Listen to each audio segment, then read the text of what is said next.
When it comes to sports, how far would you go to be the best? Many student athletes are faced with this decision every single day. Performance enhancement drug rates in student athletes have increased over the last decade.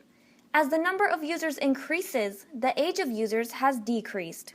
There's really no age to be doing it. It's a drug. I mean, you shouldn't be taking it at no matter what age, but if we're talking about like an adult, yeah, most of them were like 17 around the time they started. Since COC and other community colleges don't test for PEDs due to budget constraints, there's no other way to know an athlete is using other than to look for injuries in the athletes.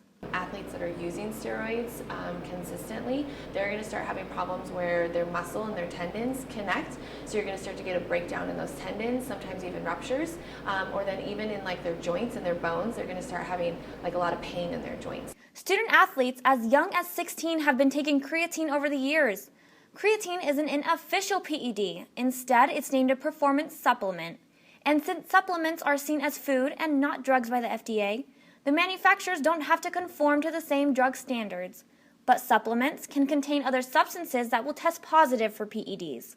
The main side effect of creatine would be, damage to the kidneys or kidney failure to the point where they have to go to the hospital, get an IV, and get rehydrated.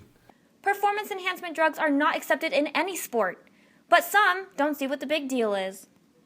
I don't have nothing against it. This is what you're living. This is all you know.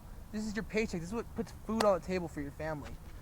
There's always going to be someone younger, faster, and stronger than you coming up to steal your job, and you need to do whatever you can to stay in the show.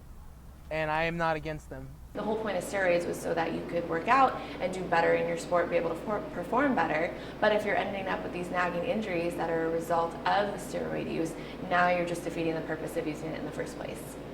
There's many risks when taking PEDs, but then again, there's many risks when doing anything in life. So how far would you go to be the greatest? For Cougar News, I'm Darren Inori.